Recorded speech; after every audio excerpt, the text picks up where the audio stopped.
my channel. I'm Advocate Manjeet. I hope you're all doing fine.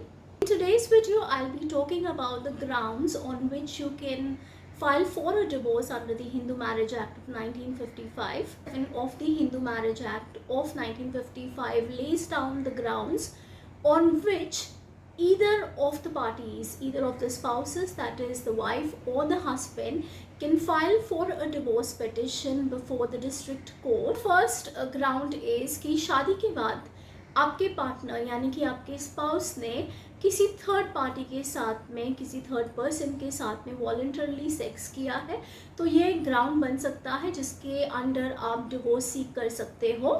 Second ground ये है कि आपका partner आपको छोड़ के डिजर्ट करके चला गया है without any reasonable excuse for a period of continuous period of 2 years before you file the petition. So यानी कि आपका पार्टनर आपको बिना बताए कहीं चले गया है, डिजर्ट करके चले गया है, कोई उसके लिए रीजनेबल एक्सक्यूज नहीं है एंड ये कंटिन्यूसली 2 साल से हो रहा है, तब आप जाके ये पिटिशन फाइल कर सकते हो फॉर डिवोर्स।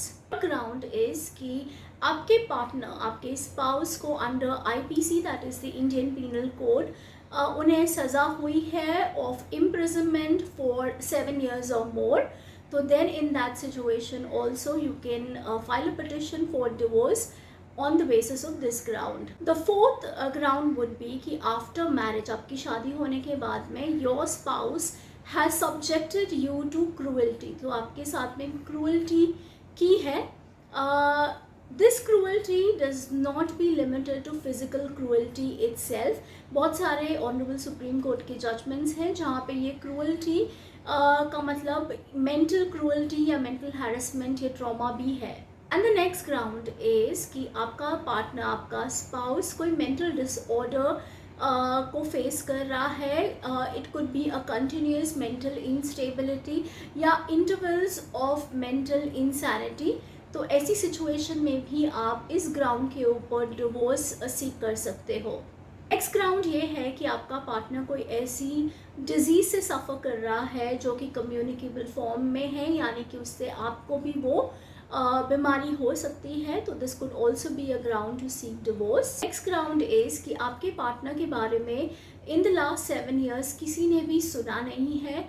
जो भी यूजुअली उसे जानते हैं, मे बी फ्रेंड्स और फैमिली और एनीबडी एल्स जो कि उसके टच में रहता है, उसने भी आपके स्पाउस के बारे में इन द लास्ट 7 years ना ही उसे देखा है, ना ही कोई टाइप ऑफ कम्युनिकेशन रही है, तो this can also be a ground in which you can seek for divorce. ये जो ग्राउंड्स मैंने अभी डिस्कस किए ये कॉमन है, यानी कि दोनों वाइफ और हस्बैंड को एप्लीकेबल है, तो कोई भी इन ग्राउंड्स के ऊपर डिवोर्स पिटिशन फाइल कर सकता है। इसके अलावा 2 ऐसे और ग्राउंड्स है जो कि सिर्फ और सिर्फ अवेलेबल होते हैं वाइफ के पास में, under which the wife can additionally file for a divorce petition. First ground on which the wife can ask for divorce is that after solemnisation of the marriage, यानी कि शादी के बाद में the husband is guilty of rape, sodomy or bestiality. Sodomy means unnatural sex and bestiality means sex with an animal. तो ये grounds के ऊपर भी you can the wife actually can ask for a divorce. Next ground under which the wife can ask for a divorce is कि कोई proceedings चालू है under section 18 of the Hindu Adoption and Maintenance Act या section 125 of CRPC which is the provision for maintenance. तो ये दोनों proceedings में कोई ऑर्डर या डिक्री पास की है कोर्ट ने अगेंस्ट द हस्बैंड, एंड उसके बावजूद वो डिक्री पास होने के बाद भी 1 year और मोर हो गए हैं and still the wife and the husband are not staying together, are not कोहैबिटिंग।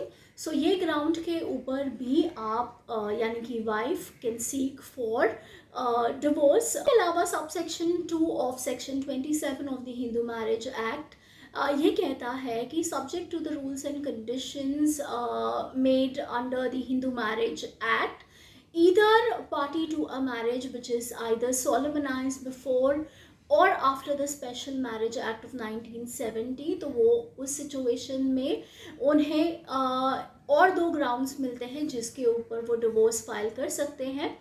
जैसे कि मैंने प्रीवियस वीडियोस में बताया था कि रेस्टिट्यूशन ऑफ कॉन्जुगल राइट्स का क्या मतलब होता है, at the same time what is judicial separation.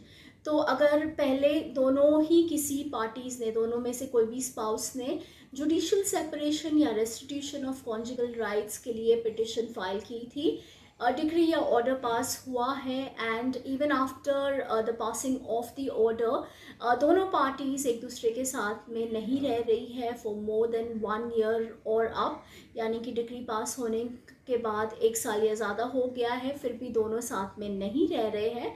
So this could also be a ground under which the wife और the husband can file a petition for divorce before the district court. So those were all the grounds on which either of the parties, that is the husband or the wife, can file for a divorce petition under the Hindu Marriage Act of 1955 before the district court.